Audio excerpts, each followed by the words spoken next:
حضرت علی نے خطبہ دیا تھا ایک چونٹی پہ، کیڑی پہ. ایک یورپی ریسرچ سکالر تھا، اس نے 20 سال ریسرچ کی تھی چونٹی پہ، 20 سال مسلسل تحقیق کرتا رہا چونٹی پہ، اور 20 سال کے بعد اس نے اتنی موٹی کتاب لکھی دی آنٹ چونٹی پہ. کتاب مارکیٹ میں آگے بندوں نے کہا کیا کہنے، کتنا بڑا ریسرچ سکالر ہے، 20 سال چونٹی پہ تحقیق. ابھی لوگ اس کو سرا رہے تھے، یا نجف کے ایک طالب علم نے اسے مولا علی کا خطبہ بھیج دیا.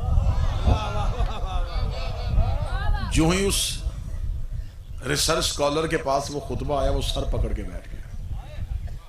اس نے کہا کاش یہ خطبہ مجھے کوئی پہلے پڑھا دیتا، میرے کم از کم 20 سال تو ضائع نہ ہوتے. لوگوں نے کہا کس بات میں ضائع ہوا؟ اس نے کہا میں نے اتنی تحقیق کر کر کے، اتنے سفر کر کر کے میں مر گیا، اور میں نے بتایا کہ چونٹیوں کی نسلیں کتنی ہیں. اتنے سال پہلے مسلمانوں میں ایک ایسا عالم تھا جس کا نام علی تھا، اس نے کوفے کی ریت میں بٹھا دیا تھا کہ چونٹی کے بدن میں کل رگیں کتنی. حضرت امیر المومنین سے پوچھا گیا تھا یا علی یہ چونٹیاں لائن میں کیوں چلتی ہیں؟ علی نے فرمایا یہ لائن میں اس لیے چلتی ہیں کہ ہر چونٹیوں کے قبیلے میں ایک امام ہوتا ہے، اور وہ چونٹیاں اپنی مرضی سے ووٹوں سے امام نہیں بناتی کہ اکٹھی ہو کے بیٹھ جائیں گے اسے امام بنا لے، اسے نا نا نا نا. علی فرماتے ہیں کہ اللہ ہر چونٹی کے خاندان میں ایک ایسی چونٹی پیدا کرتا ہے جس کے منہ میں خاص لعاب ہوتا ہے. جو ہی وہ لعاب والی چونٹی اس خاندان میں آتی ہے، پتہ چل جاتا ہے کہ یہ ہمارا سردار ہے. باقی چونٹیوں کے منہ میں وہ لعاب نہیں ہوتا، اس کے منہ میں وہ لعاب ہوتا ہے.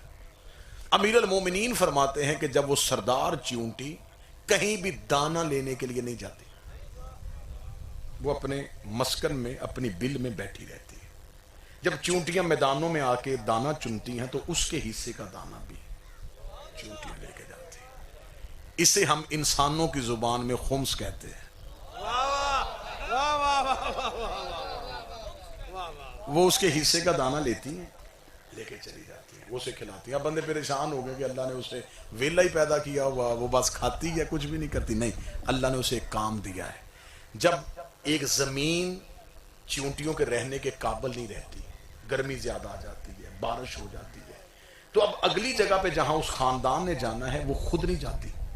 اب وہ سردار اٹھتا ہے اگلی جگہ کا انتخاب کرنے کے لیے. اگر بندہ جاگ رہا ہو تو مجھے ایک بندے سے جملے کی قیمت چاہیے، ہجرت جب بھی کرتا ہے سردار کرتا ہے. ہجرت قبیلے نہیں کرتے، ہجرت خاندان نہیں کرتے، ہجرت ایک سردار کرتا ہے. وہ چونٹیوں کا سردار اٹھتا ہے، وہ اٹھ کے نکلتا ہے، نکل کے وہ اگلی جگہ منتخب کرتا ہے کہ یہ جگہ جو، اب توجہ میری طرف کر گئے جی، توجہ میری طرف، یہ انتظامی مجبوریاں چلتی رہنے دیں. وہ اگلی جگہ کا انتخاب کرتا ہے کہ یہ جگہ پر رہنے کے قابل ہے. وہاں جا کے وہ بیٹھ جاتا ہے. جب وہ وہاں جا کے بیٹھ جاتا ہے تو وہ جہاں جہاں سے گزرتا ہے وہ اپنا لعاب پھینکتا جاتا ہے. چونٹیاں اس لعاب کو سونگتی ہوئی لائن میں چلتی ہیں. اگلا جملہ پڑھوں جو موضوع کے ساتھ بیٹھے. علی فرماتے اللہ نے چونٹی کو بھی اتنی عقل دی ہے کہ اپنے امام کے دیے رستے سے ہٹی تو بھٹک جاؤں گے.